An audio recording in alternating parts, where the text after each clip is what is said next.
Ngayong gabi sa reaksyon, silipin natin ang mga balita sa likod ng mga headline. Pwede siyang empty, air lang siya. Pwede naman siyang may laman na polyurethane or styrofoam. So kung kung filled siya with the styrofoam or polyurethane, hindi pa rin siya lulubog. Pilipinas o Filipinas? Pilipinas, P. Filipinas, letter P. Isa ka ba sa hindi makatulog ng mahimbing kapag umuulan? Nag-aalala ka marahil na pagising mo, inanod na pala ng baha ang bahay mo. Ang sagot ng isang arkitekto sa problema ng baha, magtayo ng mga lumulutang na bahay at building. Ligtas na, mura pa raw ito. Narito ang report.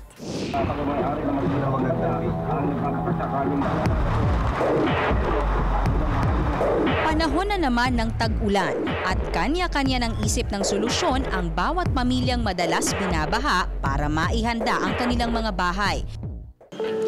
Si Mang Ron na taga Valenzuela, suko na raw sa tuwing bumabaha. Kasi nawala na ako ng pag-asa na yung baha yung magawan pa ng solusyon. Kasi tagal na Ang nangyayari, pataas lang ng pataas ng tubig. Wala na kaming matulugan. Yung huling baha, itong kay Habagat Bayo, tsaka kay Ondoy. Ang naisip niya para maligtas naman ang kanyang pamilya sa baha, pataasin ang kanilang bahay. Itong ibaba ko, alam ko hindi pa siya safe sa baha.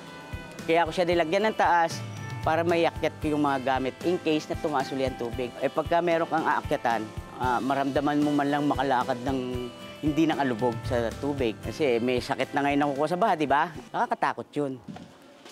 Mahigit kalahating milyon din ang ginastos nila sa pagpapataas ng kanilang bahay. Pero at least, ngayon daw, mas panatag na ang loob ni Mang Ron kung sakali mang bumaha. Ngayon, pag dumarating ang baha, mas safe na ngayon ang pamilya ko. Hindi ko na sila lagi iintindihin. Pwede na akong lumabas para mag-rescue.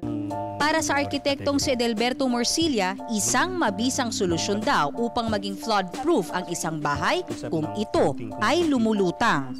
Noong nagkaroon tayo ng flooding na malaki, yung Ondoy, nag-start ako mag-research on floating houses. It turned out, meron pala sa the Netherlands, meron din sa US, actually sa Canada meron din. Ang kaibahan lang ng kanilang ginawang mga floating structures, hindi natin kaya yung technology, napaka-expensive So, kailangan gumawa tayo ng Filipino version. Walang limitation sa floor area. Pinapatent na ni Architect Morcilla sa Intellectual Property Office ang kanyang disenyo ng floating house. Para mabuo ito, kailangan gumamit ng mga bagong material na magaan lang pero matibay. Tulad nitong galvanized aluminum. Itong light gauge metal na ito ang gagamiting steel frames para mas magaan pa raw kapalit ng kahoy.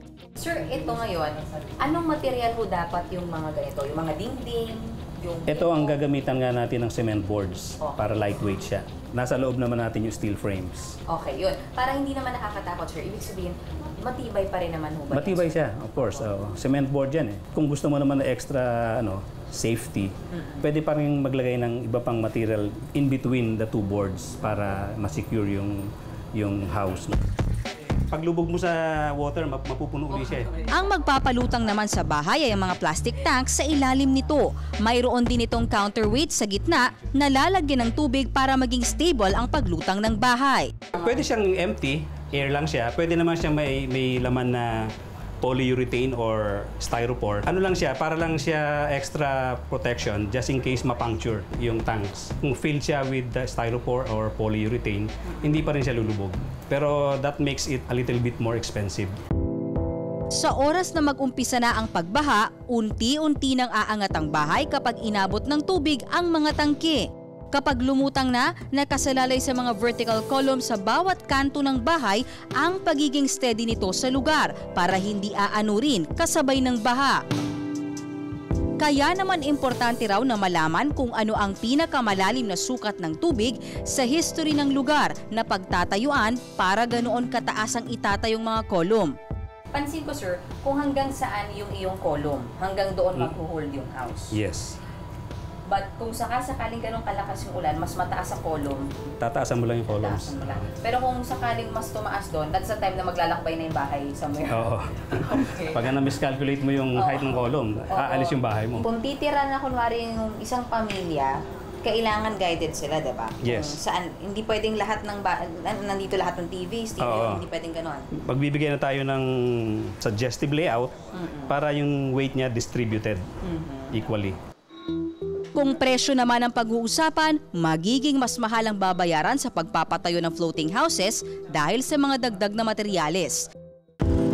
Kung ang isang ordinaryong 22 square meters na bahay umaabot ng 330,000 pesos, sa floating house na plano, kakailanganin mo ng 450,000 pesos sa bulsa mo.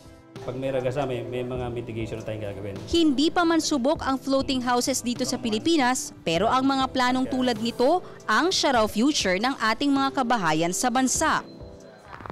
Lalo na't sa lumalalang climate change ngayon, paunti ng paunti ang mga lugar sa Metro Manila ang magiging ligtas sa baha. Asahan na sa paglipas ng panahon, mga mas makabago at pinabuting mga plano pa ang lalabas. O di kaya'y sa wakas, maipapatupad na rin ang Flood Control Master Plan ng DPWH. Kung sakali, ang mga disenyo tulad ng kay Architect Mercilia ay magiging pawang mga malikaing obra na lamang at hindi na isang pangangailangang pangsagip buhay. Ako po si Mean Los Baños, nag-uulat para sa Reaksyon.